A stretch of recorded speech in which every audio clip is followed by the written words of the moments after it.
Okay guys, Cramer here. Just going to give you guys some hypermiling techniques to increase your gas mileage. With this and some light engine modifications, I've got my Mazda MX-6 from 19 miles per gallon to 30 miles per gallon. So number one is just always make sure your tires are properly inflated, because if they're underinflated, it'll cause a lot of drag and that'll really hurt your gas mileage. Second best thing I can offer is, if you have cruise control, use it. And don't speed, because if you set your car usually makes its best power and has least drag, and you get your best gas mileage the lowest you can be in your highest gear. And for most cars, it's around 45 miles per hour. Now, you can't always do that on highways because you'd be in the way of everybody in traffic, but if you don't go 70 when you can go 55, you'll save a ton of gas mileage, because for every 10 miles per hour that you go over 45 miles per hour, your maximum efficiency, your gas mileage goes down dramatically. Like, I'm talking a bunch. So cruise control, go the speed limit. If you're using your air conditioning, have it on vent so you get the air from the outside in if you can. If it's hot like it is here in Florida, turn on your air conditioning, but pulse the AC on and off. Like, keep the fans on, but just turn on and off the AC. And what that does is it engages or disengages the AC compressor. And when that's engaged, it's making the air cold, but that's taking power from your engine, which gets you a little bit worse gas mileage. Okay guys, another highway driving technique. If you know your area, which most of you do when you're driving your to and from on work or to school or wherever it is, figure out good points where you can save a lot of gas by popping it into neutral.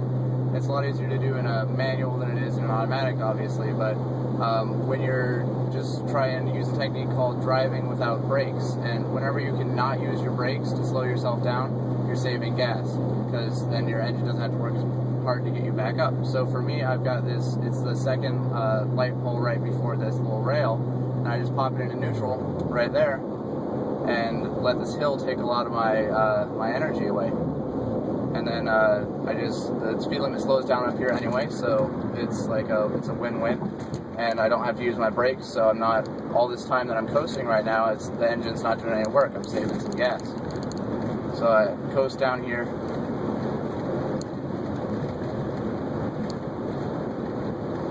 See those cars ahead of me? They're driving up there as fast as they can and not just slamming on their brakes, losing a bunch of inertia that way.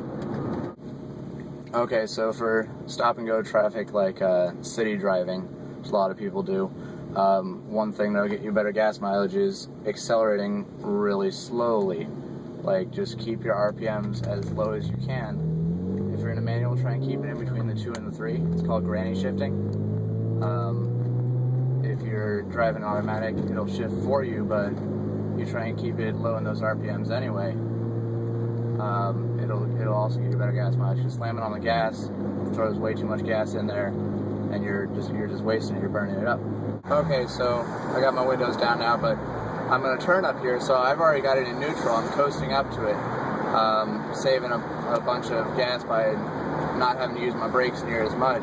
The more you can coast and the longer you can keep a constant speed is better. Now this is orange, so I'm going to have to stop, but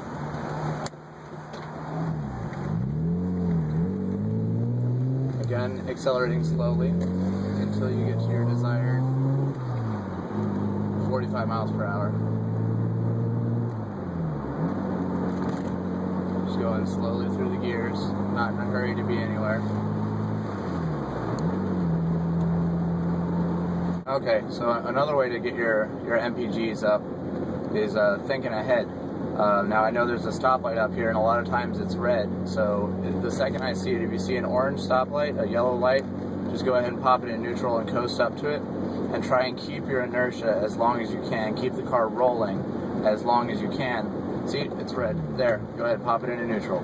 So I'm coasting up there, and you start slowly applying the brakes, because I'd be up there already if I was on the gas, but I'm slowly pushing the brakes as I'm coming up to the intersection, push them a little hard at the beginning of the intersection, almost completely stopping, so I'm just coming to a slight little roll here. Just keep the car moving, and just that ability of the car still like never coming to a complete stop. Like if it was a stop sign, that'd be a California roll, but it was a green light, so we're good. And just keeping the car moving at all costs. Right there at that last second, just having the wheels turning at like 1 mile an hour makes a massive difference, because the car doesn't have to accelerate and overcome that what they call static inertia from a dead stop. The engine doesn't have to get a stop object moving again. If it's already moving, it's a lot easier to accelerate it again. So that's one of the biggest things you can do with stoplights. And then once again, get up to your as low as you can get in your highest gear. For me, that's 40 miles an hour in 5th gear, because I'm driving a manual. And then just pop it into cruise control and ride that cruise control like as often as you can for as long as you can. Okay, so another last technique is know your environment and know when you gotta coast, because like I know I gotta turn up there where that at this intersection up here, so there's nobody behind me and I'm going 40 miles an hour. Now a 2,800 pound car going 40 miles an hour is gonna have a ton of inertia, like that's gonna be really hard to stop. So instead of wasting the energy through my brakes and just sort of turning it into brake dust and heat and air, I popped it into neutral and I'm coasting down from that 40 miles an hour from a long distance away, so that by the time I do get to this intersection, I'll still be going fast enough to make the turn, but I won't even have to use my brakes at all. And that saves, your engine doesn't have to pull the car all the way up to that point, and it also, you also are saving your brakes too, so your brakes won't wear out as fast.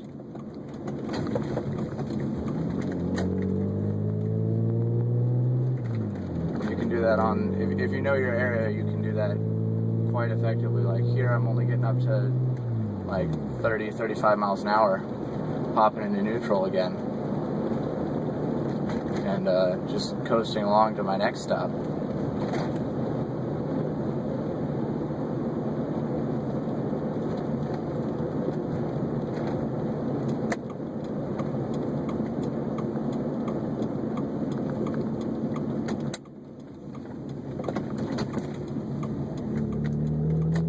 Again, just give it a little bit of gas to get up to whatever speed it is you need. For me, I've average is about 25 on this road, so which is the speed limit, so you're good. Just get up to 25, and then I just coasted all the way.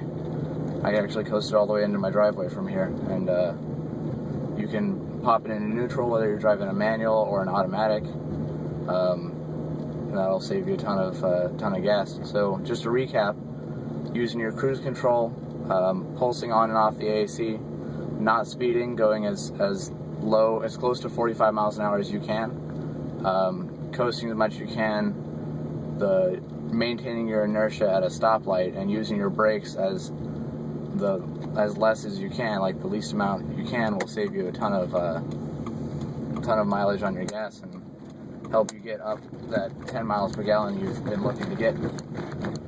There's some tips.